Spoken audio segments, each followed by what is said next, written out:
অন্তত 5 ওয়াক্ত সলাত আদায় করবেন। সলাতের সাথে আপোষ রাখবেন না। সলাত মানে বুঝতে পারছেন কি? নামাজ। নামাজের সাথে কখনো আপোষ রাখবেন না। যে যতই কাজকর্ম হোক না কেন অবশ্যই অবশ্যই নামাজ পড়বেন, যে কোনো মূল্যে। অবশ্যই কাজ, মাঠে নামাজ পড়বেন। আজান হচ্ছে, মাঠে কাজ করছেন, চাষ করছেন, মাঠে ওযু করে একটা গামছা পেরে সলাত আদায় করে নিলেন। সলাত আদায় করতেই হবে। সলাত ব্যতীত কোনো ইবাদত কবুল হবে না। একটা এবার কথা বলি, এই 5,000 টাকা আপনি দান করলেন।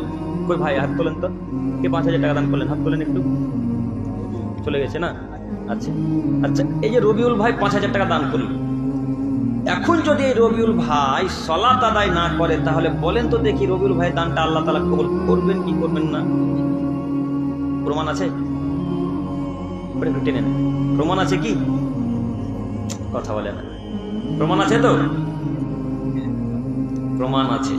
আবু হুরায়রার হাদিস, তিনি বলছেন ইন্না আউওয়ালা মা ইউহাসাবু বিল আবদি বিসলাতিহি ইয়াউমাল কিয়ামাহ।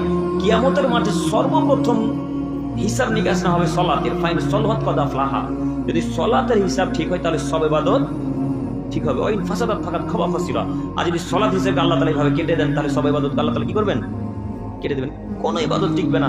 সলাত যদি বাতিল হয়ে যায়, হজ টিকবে না, দান টিকবে না, পিতামাতার ভালো আচরণ টিকবে না, পাড়া প্রতিবেশীর সাথে ভালো আচরণ টিকবে না, দান খেরাত টিকবে না, কোনো ইবাদত টিকবে না। এই জন্য আপনাকে বলেছি সলাতের সাথে নামাজের সাথে কখনো আপোষ করবেন না।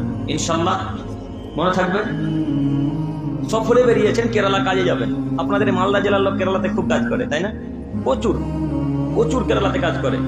তো সফরে বেরিয়েছেন, মালদা টাউনে চেপেছেন, এখন সফর শুরু হয়েছে। তো যেতে যেতে জোহর রক শুরু হয়ে গেছে। এখন কি করবেন? ট্রেনের উপরেই সলাত আদায় করবেন 2 রাকাত। আব্দুল করিম ভাই ওযু করে সলাত আদায় করতে হয়, পানি নেই যে। মাটি নিয়েছেন কি? যদি মাটি থেকে তায়াম্মুম করে সলাত আদায় করবেন। আব্দুল করিম মাটি নিতেও ভুলে গেছে। বিনা ওযুতে বিনা তায়াম্মুমে সলাত আদায় করবেন। সলাত আদায় করতেই হবে, এর বিকল্প কোনো রাস্তা নেই। মনে থাকবে ইনশাআল্লাহ। অনেক কথা হলো, তাই না? আল্লাহর কাছে দোয়া করি, আল্লাহ তুমি আমাদের সকলকে সলাত সম্পর্কে বিশেষ করে বোঝার তৌফিক দান করো। সকলে বলি আমিন।